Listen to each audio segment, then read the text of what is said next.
आज जैसे कुंभ चल रहा है, हमने कभी जानने की कोशिश नहीं की कि कुंभ होता क्यों, आज क्यों हो रहा है वो छोड़ दीजिए थोड़ी देर के लिए। हिंदुस्तान का साहित्य बहुत उत्कृष्ट कोटि का है, मैं दुनिया का साहित्य पढ़ता हूँ, मैं कह सकता हूँ चित्रकला बहुत अच्छी है। हमारे देश में एक किताब लिखी गई नाट्यशास्त्र, जो शायद 2500 साल पहले लिखी गई, भरत मुनि ने लिखी, और उसमें एक बड़ी दिलचस्प बात है। उसमें जो प्रेक्षागृह है, जिसको आज हम लोग ऑडिटोरियम कहते हैं, उस ऑडिटोरियम में उसमें अलग अलग खंबे हैं और उनके नाम हैं। उसमें एक खंबे का नाम है डेथ, मौत। आप जब गुजरते हैं, यानी जब आप एक प्रेक्षागृह में ऑडिटोरियम में अंदर जाते हैं, तो आप अपनी मौत से गुजर के जाते हैं।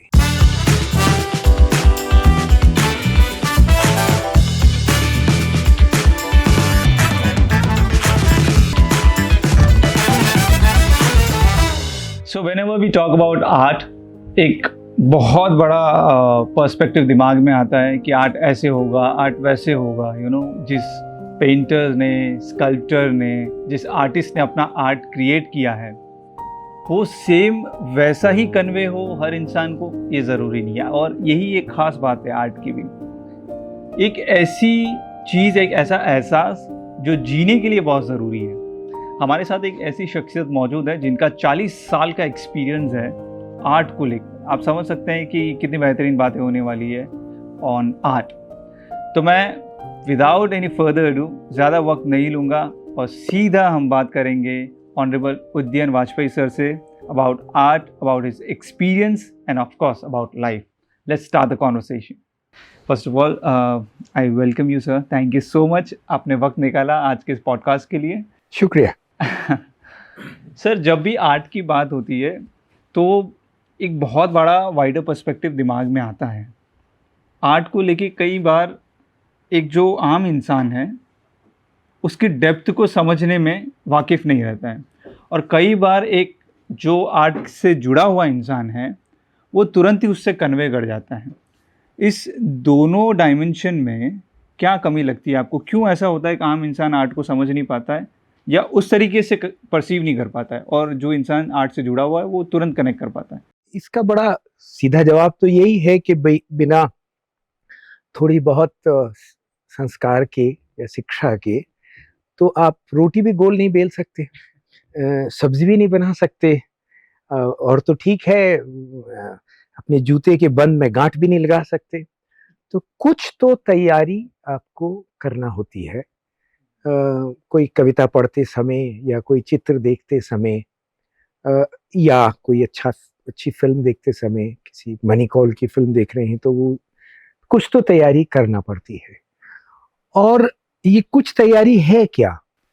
नाट्यशास्त्र में, हमारे देश में एक किताब लिखी गई नाट्यशास्त्र, जो शायद 2500 साल पहले लिखी गई, भरत मुनि ने लिखी, और उसमें एक बड़ी दिलचस्प बात है।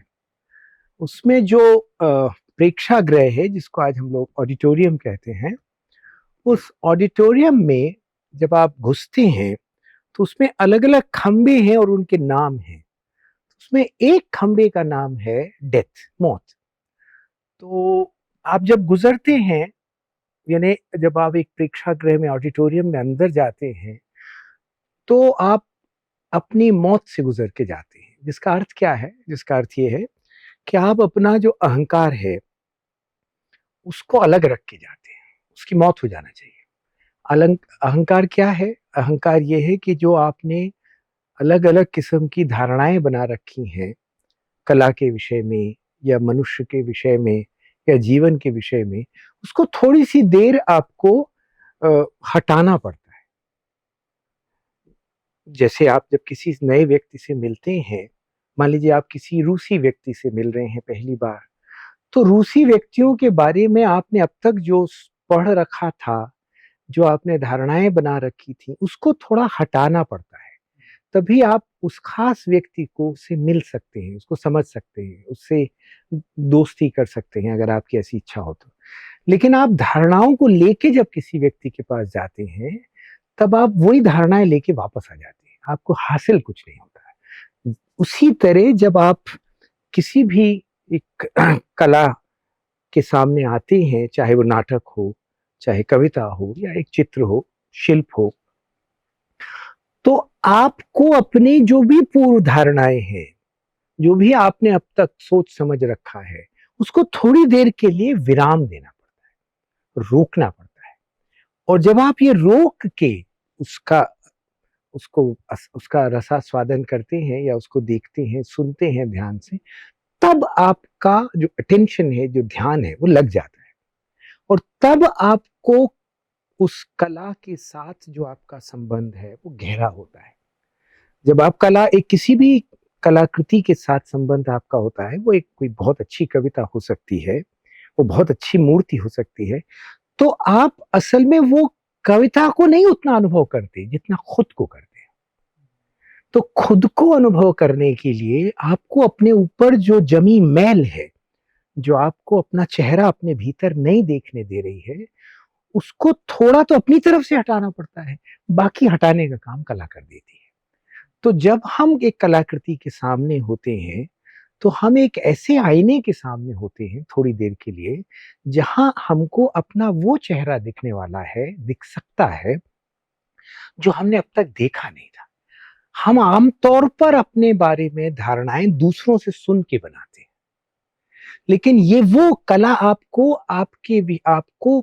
खुद को अनुभव करने के लिए खुद की आंखें दे देती है। ये जो आंखें आपको कला से केवल तब मिलेंगी जब आप अपनी पुरानी धारणाएं, उस कलाकार, चित्रकार या कवि के बारे में आपकी जो भी धारणा हो, उस कला रूप के बारे में आपकी जो भी धारणा, उसको थोड़ी देर हटाना पड़ता है। अगर आप ये नहीं हटा सकते, तो फिर आप उस कलाकृति का अनुभव करने तैयार नहीं है। मतलब तैयारी के लिए तो आप अपनी प्रेमिका से मिलने जाते हैं, तैयारी तो आप तब भी करते हैं ना। और आप चाहें कि आपको कला प्लेट में लड्डू की तरह रखी हुई मिल जाए, तो ये तो होने नहीं वाला है। एक कलाकृति हमेशा अधूरी होती है। एक पाठक या दर्शक या श्रोता उसको देख के उसको पूरी करता है। तो पूरी आपका बहुत ही सक्रिय उसमें भागीदारी होना चाहिए, आप बहुत ही एक्टिव पार्टिसिपेशन होना चाहिए।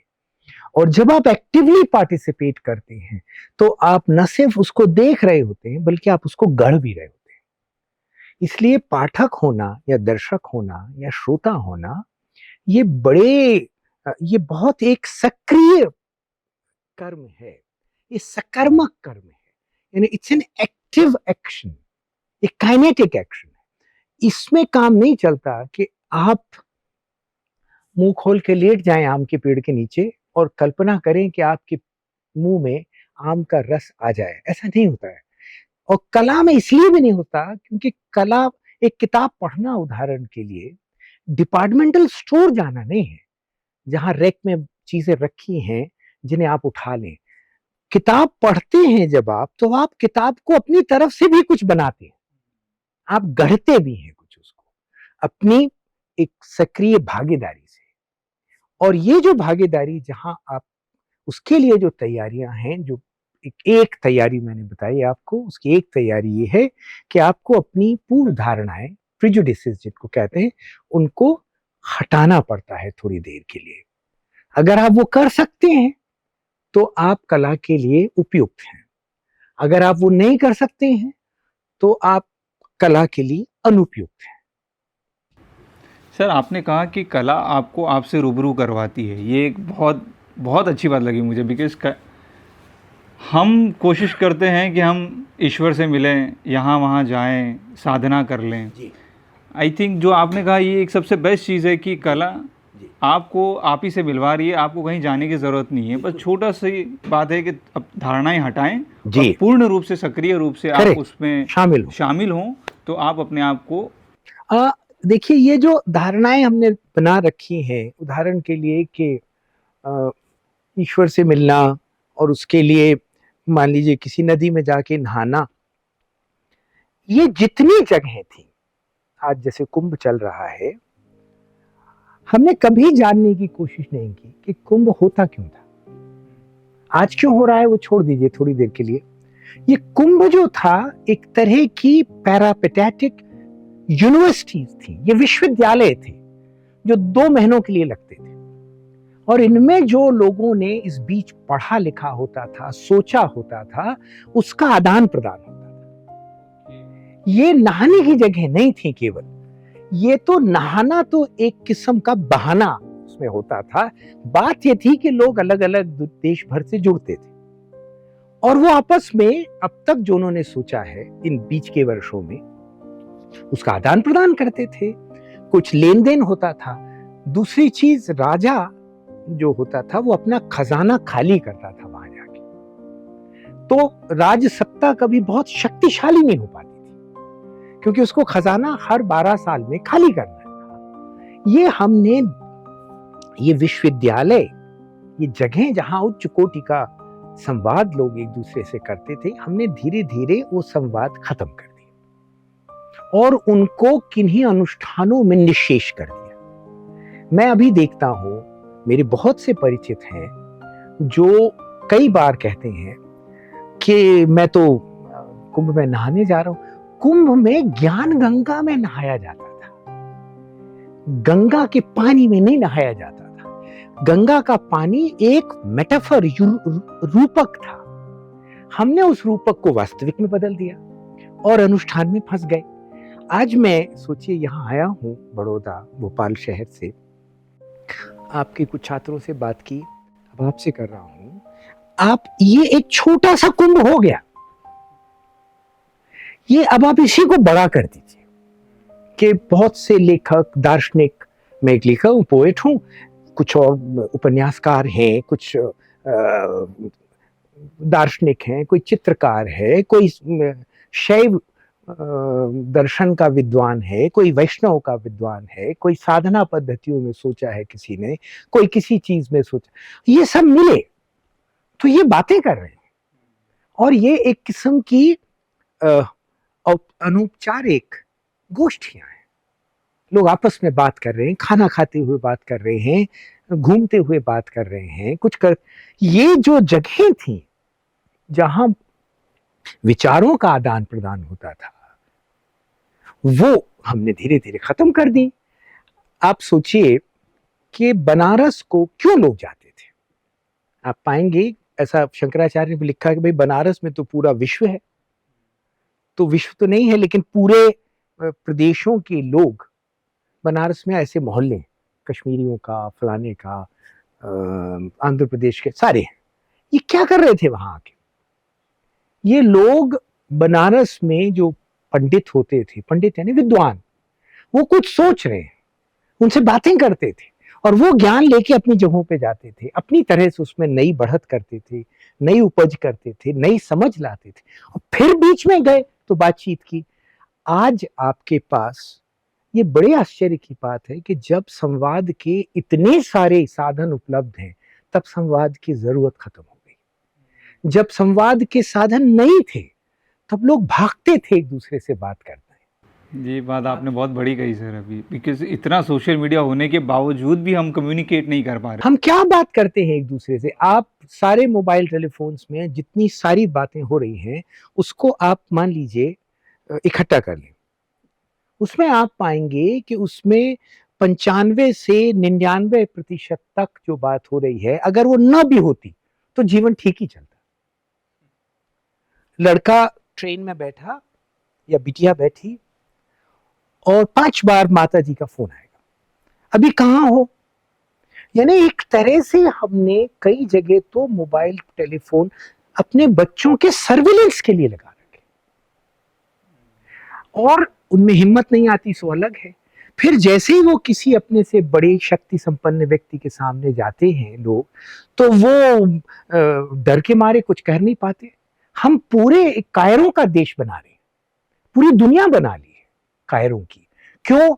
एक आपको किस्सा बताता हूं, आपकी गुजरात की नडियाद करके एक जगह है। तो मैं नडियाद एक बार, मेरी बीमारी, किडनी की बीमारी थी, तो वहाँ बहुत बड़ा अस्पताल है, तो मैं वहाँ गया। तो जो हम राइट लेखक हैं ना, हम लोग मतलब जहाँ भी जाते हैं तो हम बीमार भले हों, लोग कहते साहब आप एक लेक्चर तो दे ही दीजिए, नहीं तो एक कविता पाठ कर दीजिए, तो वगैरह वगैरह। तो मैं ये कहता हूँ कि भाई हम लोग आधुनिक तवाइफे हैं कि एक छोटा-सा तुम भी गा दीजिए, कहीं ये कर दीजिए। तो मैं वहाँ था, तो उन्होंने, वो मेरे बड़े दोस्त हो गए, आके मुझसे मिले। पता लगा उनको कि कैसा लेखक आया है, तो मेरे पास आए।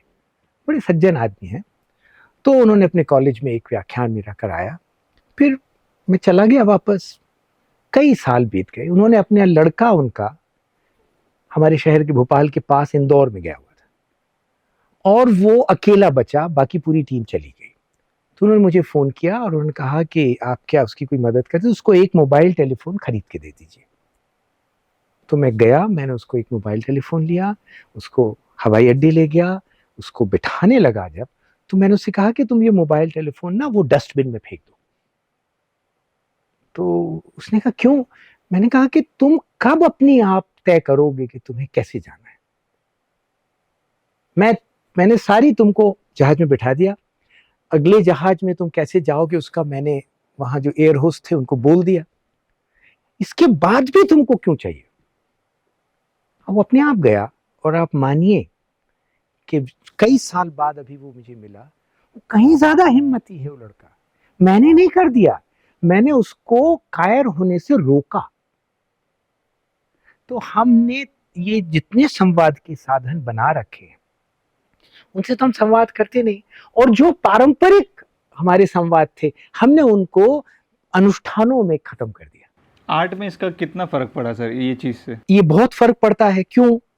देखिए, ऐसा होता था, पहले लोग मिनिएचर चित्र बनते थे हमारे यहाँ। तो एक उदाहरण है, नैनसुख करके एक बड़े भारी चित्रकार हुए, 17वीं-18वीं शताब्दी में हुए। तो नैनसुख वहाँ हरिद्वार गए किसी काम से, कोई धार्मिक कार्य नहीं था, यूं ही गए थे।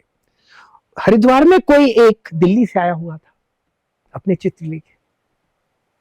तो नैनसुख ने उसके चित्र देखे, उसने नैनसुख के चित्र देखे। बातचीत हुई। उसके बाद से नैनसुख की चित्र बनाने का ढंग थोड़ा सा बदल गया। और भी लोगों से मिला होगा वो, एक तो रिकॉर्डेड है, और भी जगह लोग अपने चित्र लेके जाते थे, बातें करते थे, दूसरे चित्रकारों से मिलते थे। इसमें समय ज्यादा लगता था, लेकिन समय ज्यादा लगना चाहिए, क्योंकि जब आप चित्रकला की सोचते हैं, फिल्म की सोचते हैं, या एक कविता के बारे में इनमें वर्षों लगते हैं सोचने में। जितना वक्त देते उतना और उतना वो निखर के आता है। एक कहानी में, एक छोटा उदाहरण आपको बताऊं, मैं एक कहानी मेरे मन में थी। एक मेरे बहुत ही नजदीक के दोस्त थे, उन्होंने आत्महत्या की थी। उस वक्त मेरे मन में एक कहानी आई थी। मुझे 20 साल में उसको अपने दिमाग में लेके घूमता रहा। मैं इस बीच शायद 9 देश गया हूँगा, पता नहीं कितने शहर। उसके बाद ये अवसर आया कि मैं लिख सका। तो ये चीजों को आप जल्दी नहीं कर सकते हैं। आज भी चित्रकार को चित्र बनाने में, उसकी कल्पना करने में, फिर उसका एग्जीक्यूशन कर समय लगता है। कवि को समय लगता है, एक उपन्यासकार को समय लगता है, एक डांसर, आप कभी किन्हीं नर्तकियों या नर्तकों से बात करेंगे, एक छोटी सी चीज में परिवर्तन लाने की कोशिश करते हैं, सालों लगते हैं। और वो उस वक्त समय को बांध लेते हैं उतनी देर के लिए, और उसके बाद अपना विचार विमर्श करते हैं, सोचते हैं खुद से। आप अपने अंदर विचारों की आमद को जल्दी अपनी इच्छा से नहीं कर सकते। विचार की अपनी गति होती है। आप विचार, एक जो लेखक होता है या एक कलाकार, उसको विचार उसके दिमाग में आते हैं, कहां से आते हैं ये नहीं पता, लेकिन आते हैं, उसको इंतजार करना होता है। अब वो विचार कब आएगा इसका ठिकाना नहीं। आप बैठे रहिए, इस बीच पढ़िए, लिखिए, घूमिए, व्याख्यान दीजिए, लोगों से मिलिए, सब करते रहिए। फिर जब आएगा अपनी तरह से, तो आप उसको रिसीव करिए। मैं एक्चुअली सर इसी पे नेक्स्ट पूछने वाला था, बट क्योंकि अभी आपने ये चीज़ कह दी, आर्ट का कमर्शलाइजेशन इतना हो गया है कि जो अभी आपने ये बात कही कि ये एक थॉट है और वो थॉट कब आएगा आपको पता नहीं है, बट बिकॉज वो कमर्शलाइजेशन इतना हो गया है कि आपको अगर कोई चीज़ अभी कही गई जा रही है तो आपको वो 1 दिन, 2 दिन, 5 दिन में कंप्लीट करनी है, और अगर वो थॉट आपको नहीं आया तो आप सही तरीके से वो चीज़ डिलीवर नहीं कर पाएंगे। अब मैं इसमें एक आपको छोटा सा उदाहरण बताता हूँ, फिर कमर्शियलाइजेशन पे अपन आते हैं। एक चीनी वो था पेंटर, उसका नाम था च्यांग च्यांगसू से चीन के सम्राट ने कहा कि आप हमारे लिए एक केकड़े का चित्र बना दीजिए। आपने देखा होगा चीनी चित्र शैली एक खास किस्म की होती है, वो एक ब्रश स्ट्रोक से बनाते हैं, कई बार 2 से बनाते हैं बस। तो उन्होंने कहा ठीक है, इसमें 6 साल लगेंगे। तो ठीक है, उसने उसने सम्राट ने कहा ठीक है। वो गए, 6 साल हो गए और उसके बाद उनका आदमी गया सम्राट का, तो उसने कहा कि नहीं अभी तो नहीं हुआ, अभी लगता है 6 वर्ष और लगेंगे। तो उन्होंने कहा ठीक है। 6 वर्ष बाद, 6 वर्ष जब बीत गए तब वो आदमी आया सम्राट का लेने। तो उन्होंने कहा 1 मिनट रुको। वो अंदर गए, उन्होंने कागज को भिगाया, अपना मोटा ब्रश लिया, बड़ा चौड़ा ब्रश, उसको स्याही में डुबाया और एक स्ट्रोक लगाया। वो केकड़ा था, उसको दे दिया। तो उसने कहा च्यांगसू से, फिर आपको 12 साल क्यों लगे? कहने लगे इस ब्रश के बारे में सोच रहा। तो कला की जब जब कोई एक कलाकृति बनती है तो उसकी फिजिकली बनाने में समय नहीं लगता है, लेकिन वहां तक पहुंचने में वो बहुत समय लगता है। और ये सब आर्टिस्ट के साथ होता है सर ऐसे? बहुत कम आर्टिस्ट हैं। पिकासो एक उसके अपवाद हैं। पिकासो बहुत तेज काम करते थे, लेकिन वो पिकासो ही थे बेकाद। अब मैं ये नहीं कह रहा हूं कि पिकासो दुनिया के सबसे बड़े चित्रकार, बल्कि मुझे तो बहुत पसंद भी नहीं है एज ए पेंटर, लेकिन पिकासो इसमें अपवाद है। लेकिन आप पॉल क्ले को देखिए, बहुत बड़ा पेंटर था जर्मनी का। उनकी पूरी जिंदगी में शायद उन्होंने 125 पेंटिंग की होंगी, 30-40 बरस में, 50 बरस में। सेज़ान का बहुत नहीं है काम, बहुत है लेकिन बहुत नहीं है। पिकासो का हजारों में है। तो आपको ऐसे बहुत से, लियोनार्डो दा विंची का देख लीजिए, बहुत नहीं है। आप कवियों का देखिए कि उनकी कितनी किताबें हैं, तो बहुत नहीं है। लेकिन जो बड़े कवि हैं सचमुच जिन्होंने बहुत काम किया है, उनकी कविताएं इतने मोटी किताब में सारी आ जाएंगी। 400, 450, किसी ने 500 से ज्यादा नहीं कोई मिलेगा। बड़े से बड़े उपन्यासकार के, इटालो कैल्विनो एक उपन्यासकार हुए हैं इटली के, बहुत बड़े, बहुत महान उपन्यासकार थे। उनके शायद 7 उपन्यास हैं। आप सोचिए 40-45 साल का कैरियर है, 7 उपन्यास है। तो इसमें समय इसलिए लगता है जैसे बीज में अपना समय लगता है ना। वो एक हिंदी के लेखक हैं, उन्होंने बहुत अच्छा लिखा है कि आप बीज को डाल के वो पौधे को बीज से खींच के बाहर नहीं ला सकते, वो अपने समय से उगता है। तो जो कला में की जो कलाकृति है या साहित्य है, इसकी जो अनफोल्डिंग है, इसका जो बनना है, वो उसका अपना जो डायनेमिक्स है उसके हिसाब से होता है। आप उसमें कुछ नहीं कर सकते। और हर इंसान का, हर एक आर्ट का अपना एक अपना होता है, अपनी गति होती है। मैं कुछ ऐसे कवियों को जानता हूं जो बहुत तेजी से लिखते हैं, उतना अच्छा ना लिखते होंगे हमेशा, लेकिन बहुत सारा अच्छा लिख देते हैं। लेकिन मैं ऐसे कवियों को भी जानता हूं जो बहुत नहीं लिखते, मैं खुद ऐसा हूं, लेकिन इससे ये क्वालिटी ऑफ काम, जो काम है आपका, इससे अच्छा बड़ा सवाल नहीं होता है। ये अलग अलग लोगों का स्वभाव होता है, लेकिन हर एक कला का कि खुलने का, हर एक कला के प्रकट होने का अपना समय है, वो लगेगा ही। जब आप उसको मार्केट से मजबूर करेंगे जल्दी करें, तो वो एक, जितनी भी अब तक अच्छी कलाएं जिन्हें माना गया है उनके जो लक्षण हैं वो लेके वो बना देगा, लेकिन वो कुछ नई चीज प्रकट नहीं कर सकता। ट्रू। क्योंकि बहुत सारी चीजें, जैसे कोई बोले कि साहब आप एक रोबोट बनाइए, तो जो भी, जिन भी चीजों के लिए, मान लो एक पुरुष के लिए एक सब हट्टा कट्टा होना चाहिए और ऐसा माथा उसका होना चाहिए और हाथ बड़े होने चाहिए, ये रोबोट का तो आप बना सकते हैं, लेकिन आप एक बच्चे को कैसे ऐसे जन्म दे देंगे? ये हिटलर ने कोशिश की थी जब वो जेनेटिक इंजीनियरिंग करता था, लेकिन वो हुआ नहीं। जब आप ये सारी हरकतें करते हैं ना, तो प्रकृति हंसती है। आप नेचर के खिलाफ जा रहे हैं। हाँ, आप कर नहीं सकते ना। और कलाकृति का जो जन्म है, वो कलाकृति की जो पूरा उसका प्रकट होना है, बनना है, उसकी अपनी गति होती है। उसको तेज नहीं किया जा सकता, उसको धीमे नहीं किया जा सकता। मैं ऐसे बहुत से पेंटर्स को जानता हूं जो एक एक कैनवस में 6-6 महीने लगते हैं इनको। वो करते रहते हैं, फिर मिटाते हैं, फिर करते हैं। ऐसे इतने सारे हैं दुनिया में। एक नाटक रतनथ्याम बहुत ही महान नाटककार हैं मणिपुर के, मेरे ख्याल से भारत के वो सबसे बड़े नाटककार उनको कहा जा सकता होगा। वो एक नाटक करने में साल भर लगा देते हैं, क्योंकि वो एक एक उस शब्दों में जो नाटककार ने लिखे हैं उसमें जो रंग निहित है उस पर भी ध्यान दे रहे हैं। उसको बोला कैसे जाए, उसके अंदर जो आवाज निहित है उस पर भी ध्यान दे रहे हैं। और उसमें जो एक्शन अंतर्भूत है छुपा हुआ, उस पर भी ध्यान दे रहे हैं। और इस सब में समय लगता है। तो उसके बाद इनको जानने के बाद फिर कोई एक प्रेरणा होना चाहिए जिसके चलते आप एक नई दुनिया बनाते हैं। हर कलाकृति एक नया संसार बनाती है।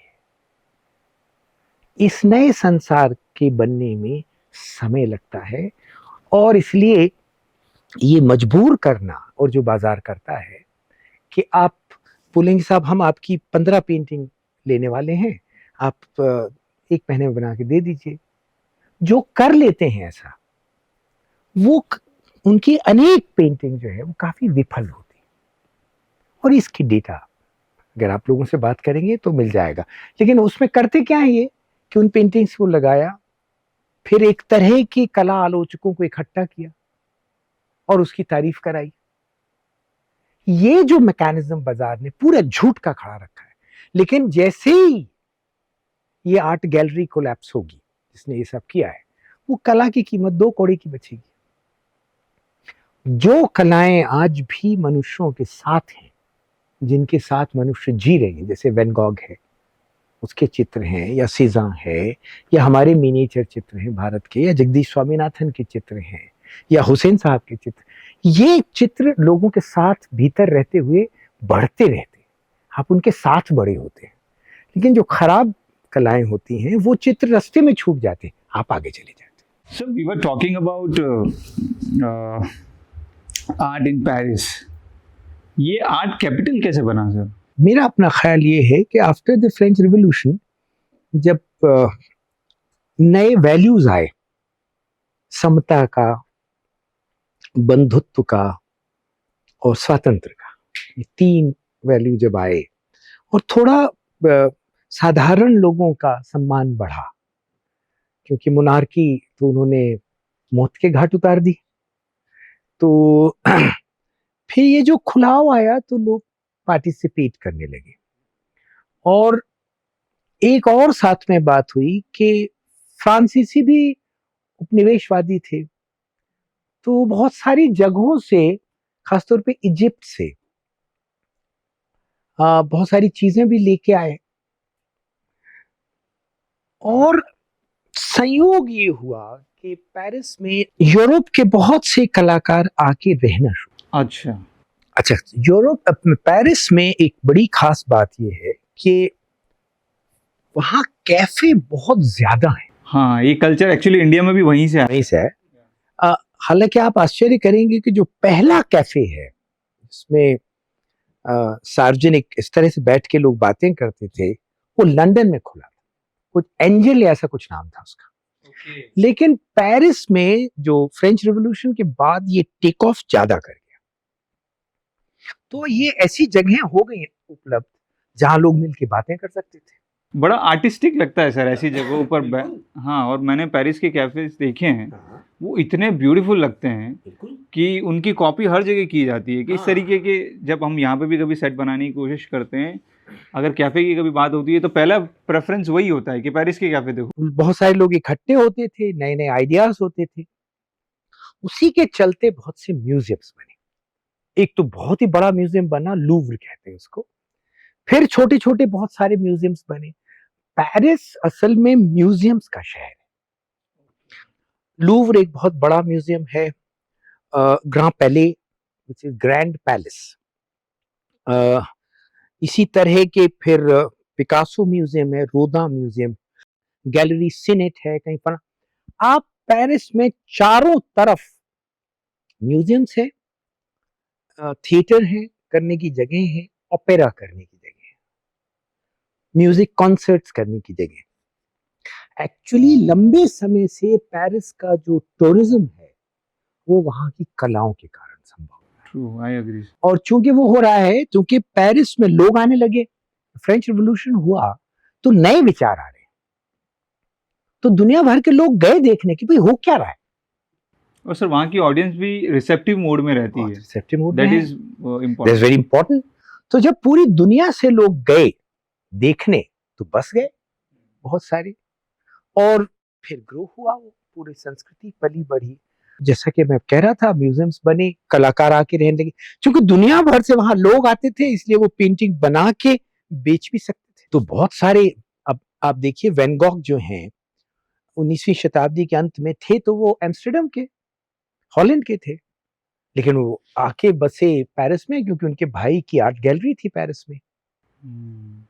वो खुद अपनी पेंटिंग, आप आश्चर्य करेंगे ना, उनके भाई एक पेंटिंग शायद पूरे उनके जीते जी बिकी है। और आज वैन गॉग की पेंटिंग से ज्यादा महंगी कोई पेंटिंग नहीं। और जब मैं कह रहा हूं महंगी, तो मेरा मतलब है 100 करोड़ रुपए की या 200 करोड़ रुपए की उनकी एक पेंटिंग। क्या रीजन है सर? इसका कारण ये है कि जो उन्होंने नई चीजें पैदा की थी पेंटिंग में उनको समझने में वर्ष लग गए। तो बिफोर द टाइम थी वो पेंटिंग, मतलब वो पहले ऐसे चित्रकार बने चित्रकला के इतिहास के, जिसमें जो मटेरियल है जिससे पेंट किया जा रहा है, यानी रंग जो ट्यूब में भरे होते हैं, और रंगों से आप एक इल्यूजन बनाते हैं। मान लीजिए आपने एक नाव का चित्र बना दिया, या आपने एक महल बना दिया, या किसी का चेहरा बना दिया, तो रंग अपने में कि रंग से बनी है ये आप भूल जाते हैं, आपको केवल वो इमेज याद रहती है। वैन गॉग ऐसा पहला पेंटर है जिसकी पेंटिंग को देखते समय आपको पूरे वक्त ये याद रहेगा कि ये जो रंग है, ये जो रंग दिख रहे हैं, इन्हीं से बनती हुई नजर आ रही है। तो जहां बाकी लोग एक तरह से ऑब्जेक्ट्स बना रहे थे या फिगर्स बना रहे थे, मानव आकृति बना रहे थे या वस्तुएं बना रहे थे, वैन गॉग पहला पेंटर था जिसने क्रियाएं बनाना शुरू कर दिया। तो वो पेड़ नहीं बना रहा है, पेड़ का बनना बना रहा है। वो नाव नहीं बना रहा है, वो नाव का लगातार बनना बना रहा है। इसीलिए मैं अक्सर कहता हूं कि जो वैन गॉग है उसके चित्रों में ट्री नहीं है, ट्रीइंग है, संज्ञा नहीं है, क्रियाएं हैं। तो ये समझने में बहुत समय लगा लोगों को, और ये उन्होंने इसी रूप में समझा होगा, ये तो मैं नहीं कह सकता, क्योंकि ये तो मैंने सोचा उसके बारे में।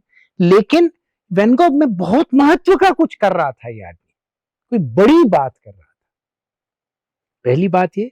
दूसरी बात, वैन गॉग के चारों तरफ एक नई मिथक बुना गया कि उनकी कठिन जिंदगी, बहुत ज्यादा कठिन जिंदगी, और कैसी मुश्किलों में उसने पेंटिंग बनाई। ये सारी कुछ पेंटिंग का स्थान बनने में बहुत बड़ी भूमिका आधुनिक समय में निभाती। किताबें लिखी गई वैन गॉग पे, और संयोग से उनके जो भाई थे, थियो नाम था उनका, वो वैन गॉग को पालते थे, क्योंकि वो चित्र तो बिकते नहीं थे उसके, तो रंग कहां से खरीदता। और वो पादरी था पहले, उसने अपना अपना जो काम है वो छोड़ दिया था, फिर वो पूरी तरह पेंटिंग करता था। और पेंटिंग किन की कर रहा था वो? पेंटिंग साधारण लोगों की करता था। कोई बार में कोई बूढ़ी औरत आके बैठी है जो नशे में धुत हो जाती है, अकेली है चूंकि, या कोई छोटे छोटे जो लोग थे उनकी चित्र बना रहा। तो वैन गॉग के कैनवस पे पहली बार इतने बड़े स्तर पर साधारण लोग देवत्व पा गए, क्योंकि वो वैन गॉग ने बनाए थे। तो वो सारी चीजें मिलके वो इतने महत्वपूर्ण आधुनिक चित्रकार बन जाते। और पेरिस में चूंकि अगर एक वैन गॉग रहता है तो उससे आकर्षित होकर बहुत से और लोग आए, तो ऐसे बढ़ते गए लोग। और पेरिस अब तो नहीं बचा उतना, लेकिन पेरिस एक लंबे समय तक कलाओं का, साहित्य का, कलाओं का केंद्र बन गया। लोग आते थे वहां, पेरिस में रह के छोटी छोटी खोली में, कमरे में रहते थे। ये सारे जो बड़े चित्रकार आज आप जानते हैं, इन्होंने बहुत कठिन जिंदगी बिताई है।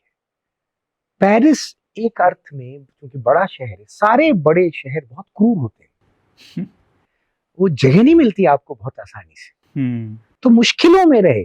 फिर अगर जीते जी कुछ नाम बन गया तब तो ठीक है, नहीं बन पाया तो वो चले गए, उनका काम बचा। वो काम ने, जैसे मोदग्लियानी एक और चित्रकार थे, इटली के थे वो, और वो पेरिस में आके रहते थे। मोदग्लियानी जब उनकी पेंटिंग मतलब उरूस चढ़ रहा था, जो बड़ी पेंटिंग बना रहे लगे, महत्वपूर्ण हो गए, और वो कैफे में ही एग्जिबिट भी होती थी। अच्छा, बहुत सारे लोग अपने एग्जिबिट कैफे में ही कर लेते थे, दूसरी जगह भी करते, लेकिन कैफे में भी कर लेते, दोस्तों के बीच। सारे जो लोग आ रहे हैं उस वक्त वो भी देख लेते थे, अपने दोस्तों को बुला लेते थे। बिकती तो थी नहीं उस जमाने में बहुत। तो मोदग्लियानी इतने ज्यादा तकलीफ में आ गए, उनको ट्यूबरकुलोसिस हो गया, इलाज के लिए पैसे नहीं, बमुश्किल पेरिस में बहुत मुश्किल से जी रहे थे। कहीं किसी 4 मंजिली 5 मंजिली इमारत से कूद के उन्होंने जान दे दी।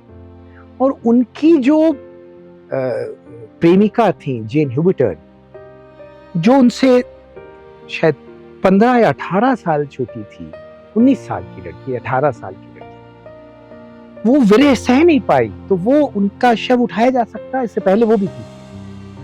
तो लेकिन ये पेरिस में यही हो सकता है कि उन दोनों को एक साथ दफनाया।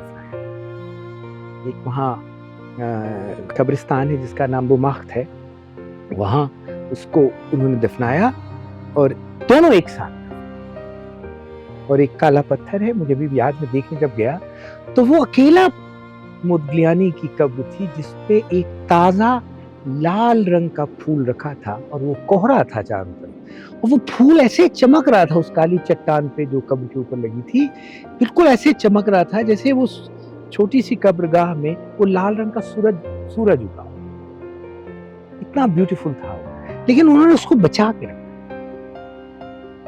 ये आज जब लोग जाते हैं तो फिर वो जाके देखते हैं कितनी इज्जत है, तो रुकते हैं, म्यूजियम्स जाते हैं। तो पेरिस एक स्थान इसलिए बचा रह गया। फिर उन्होंने न्यूयॉर्क में बनाने की कोशिश की, क्योंकि अमेरिका पैसा तो बना लिया, इज्जत बनाना थी। इज्जत तो पैसे से बनती नहीं है, वो तो क्रिएटिविटी से बनती है। तो पेरिस की नकल शुरू की कि हमको भी बड़ी बड़ी आर्ट गैलरीज बनाना है, और ये करना है, वो करना है। वो कलाकारों को वहां आकर्षित करने की कोशिश की, और ले गए, कुछ चले गए। लेकिन पेरिस का जो एक रोमांटिसिज्म है वो खत्म नहीं हुआ है। भले आज पेरिस में कला की वो शक्ति या कलाकारों का वो उपस्थिति नहीं है, लेकिन एक जिसको ओल्ड चार्म कहते हैं वो आज भी बरकरार है। वो न्यूयॉर्क में इसलिए नहीं हो सकता कभी कि न्यूयॉर्क एक हड़बड़ी का शहर है, और पेरिस के जो फ्रांसीसी लोग ना, वो भारतीयों जैसी आलसी हल्के हल्के काम करने वाले लोग हैं। तो अब पेरिस भी बदल गया, वहां भी टेक इंडस्ट्री और फलाना ये सब चालू हो गया, लेकिन अभी भी उनका टूरिज्म जो है वो पूरी तरह कला पे। और आज भी वहां कॉफी हाउसेस में आप जाएंगे तो आपको बहस करते हुए लोग, एक दूसरे से बात करते हुए लोग, किन्हीं दार्शनिक या कलात्मक मुद्दों पे झगड़ते हुए लोग मिल जाएंगे। बहुत ज़रूरी है सर, क्योंकि आप जब एक आर्ट क्रिएट करते हैं तो वो 2 चीज़ों के लिए होता है। एक तो आपको एक्सप्रेस करना है अपने थॉट्स को, और एक इसलिए कि आप बहुत फ्रस्ट्रेटेड हैं, ऐसा मुझे लगता है। मैं गलत हूँ तो आप मुझे बताइए। तो और ये दोनों चीज़ें जब आप क्रिएटिविटी में आप इन्वॉल्व करते हैं अपने आप को, और आप कुछ क्रिएट करते हैं, उसके बाद आप बहुत रिलैक्स महसूस करते हैं। मुझे ऐसा लगता है वो एक पॉइंट है जहाँ अगर आपको कोई ऐसा इंस्ट्रक्टर मिले जो आपको ये बता सके कि यहाँ ये और हो सकता था, या ये जो आपने किया ये बहुत बेहतरीन है, ये मेरा पर्सपेक्टिव है, तो आई थिंक कि वो और इज़ाफ़ा करता है उस वक़्त के लिए। उसमें ऐसा है कि एक तो मैं जो शुरू का जो आपने हिस्सा कहा कि कला में आप कुछ एक्सप्रेस करके, असल में आप कला में एक्सप्रेस नहीं करते, पाठक के एक्सप्रेशन को पॉसिबल करते। जो लेखक है या जो कलाकार है, ये अभिशप्त प्राणी है। अभिशाप क्या है कि ये जब अपने को अभिव्यक्त करने निकलता है, तो जब वो अभिव्यक्त कर लेता है तो पाता है कि वो खुद को तो अभिव्यक्त नहीं कर सका है, लेकिन उसने दूसरों की अभिव्यक्ति के लिए जगह बना दी। हुँ। तो एक जो कलाकार है वो जीवन भर अपने को अभिव्यक्त नहीं कर पाता, लेकिन वो जीवन भर दूसरों की अभिव्यक्ति का स्पेस बना देता है और ये आत्मोत्सर्ग करता है।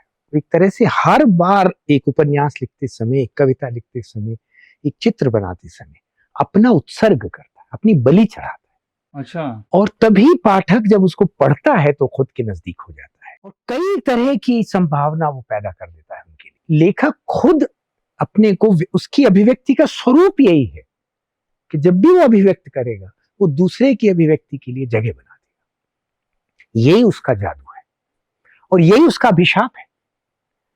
और जहां तक आपने ये कहा कि जो आसपास के लोग हैं वो बहुत जरूरी होते हैं, जो आपको ढांढस बंधाते हैं कि आप जो कर रहे हैं वो अर्थपूर्ण है। एक आदमी चाहिए पड़ता है, एक आदमी, लड़की, आदमी, माँ, बेटी, प्रेमिका, पत्नी, जो भी हो, दोस्त, कि जब आप काम करके उसकी ओर मुड़े तो एक हल्की सी मुस्कान हो, भले वो बाद में ये कहे कि नहीं मुझे समझ में नहीं आया, लेकिन कम से कम आपकी निष्ठा का सम्मान करे।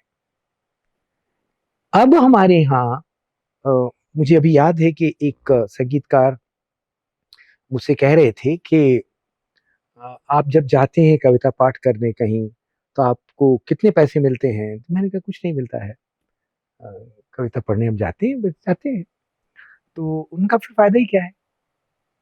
ये जो प्राइस टैग लगाने की आदत हमें पड़ गई है और हम प्राइस टैग से उसका कलात्मक मूल्य समझने की कोशिश करते हैं, इसने बहुत नुकसान पहुंचाया है। इसके बीच में अगर कोई आपको दोस्त मिले और वो ये कहे कि तुमने जो गाना गाया उसमें भले तुमको 1 लाख रुपया नहीं मिला, लेकिन तुमने जो गाया वो बहुत अच्छा गाया, that creative satisfaction is very तो इम्पोर्टेंट। ये इसमें आदमी को एक दूसरा बनाने की थोड़ी हिम्मत पड़ जाती है। बाकी कला